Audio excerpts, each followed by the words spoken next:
and welcome to Life Without Shakers.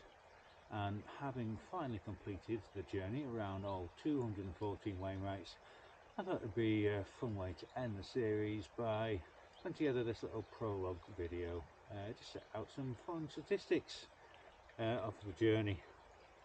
Well, the key one, as I just mentioned, 214,000 total.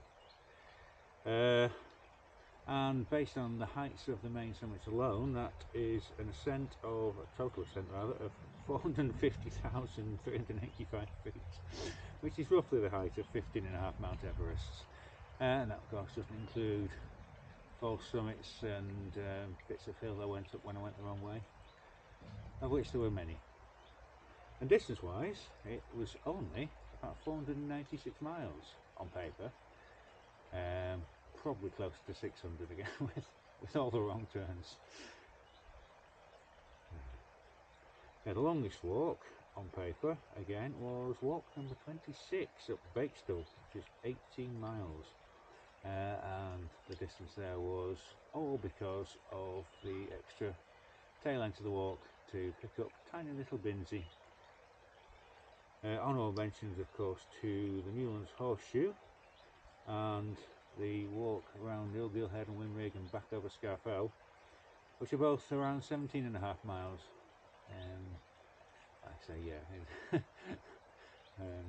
in actual fact, there were several that went over 20 miles.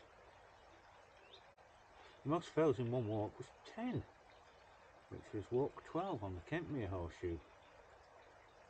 Again, honourable mentions walk 30, which is the Newlands Horseshoe, and walk 32 at Barrow were both 9 fell days.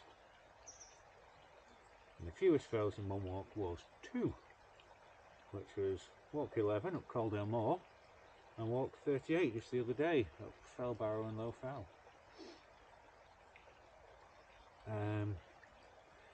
And yeah, this journey has taken just over 5 years, give or take the old global pandemic and a spell of recovering from a busted ankle that I suffered coming down Harterfell.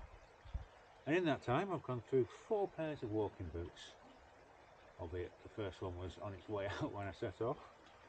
Roughly 3 pairs of sunglasses, 2 different cars, but just the one rucksack. It's not fit for purpose, it's not big enough, and it rips my back to shreds on every single long journey.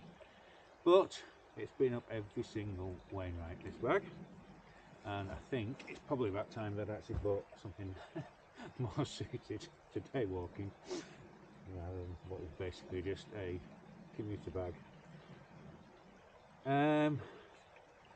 Highlights.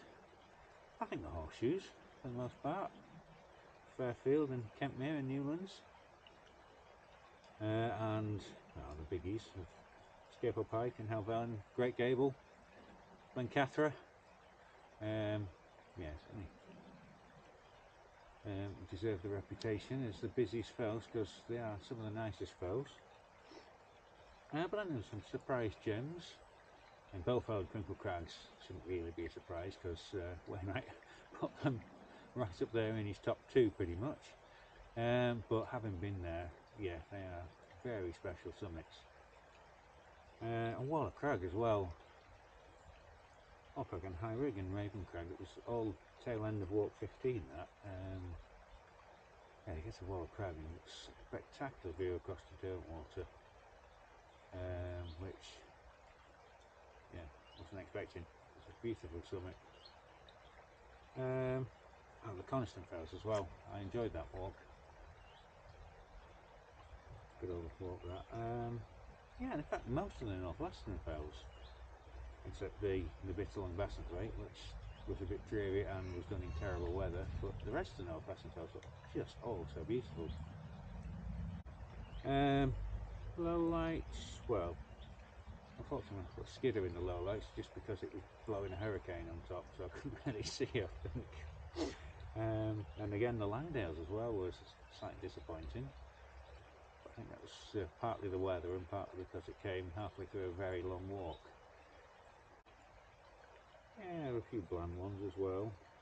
Like you say, the first half of walk 15 up Armboth and Hightoven High Seat. Wasn't the particularly nicest summit, but the walk got better as it went on. And to be honest, most of the far western fells between Wasdale and Ennerdale were, I don't know, not that impressive really. I'm mainly thinking of the ones out towards the end of Ennerdale, like Drake and Lankrig. But yeah, with it being fresh in the memory, even the walks over Red Pike and New Barrow, and even up towards up to Scout Fell, just so hard. Kirkfell especially was a killer. Yeah, and there were other walks that were also too long, I think. The Scarfell walk across Winrig and Nilgill Head, and then trying to come back over Scarfell on the same day. Just too long. And well, the Great Scarfell walk, which was the Bakestill walk over Binsey as well, just too long in one day. Caldale Moor took 2 attempts to get up because the weather was a bit bleak on the first attempt, and Arterfell gets an honourable dishonourable mention because it hurt me. I spent like nearly a month recovering from that busted ankle after I got down.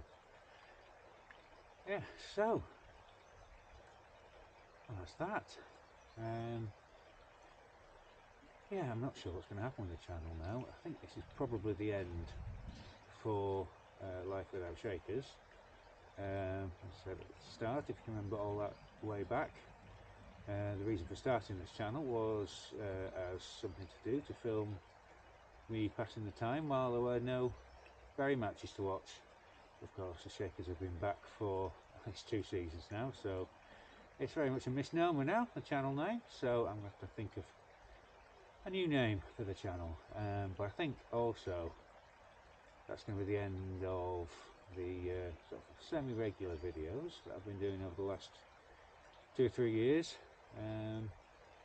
But I do have still plans to do more. I think it might just be more intermittent though. In particular, I think it's mainly going to be long distance walks. I've got quite a few long distance walks that I want to get done. And starting with the Coast to Coast, which by the time this video comes out on YouTube, I will hopefully have already done. So yeah, hopefully you can stay tuned for that as and when I get the videos uploaded to YouTube. Yeah, but till then, thank you so much for watching all the videos that I put up over the last few years. Yeah, hugely appreciated every view, and I hope you've all enjoyed it. And yeah, until next time, thank you for watching, and bye for now.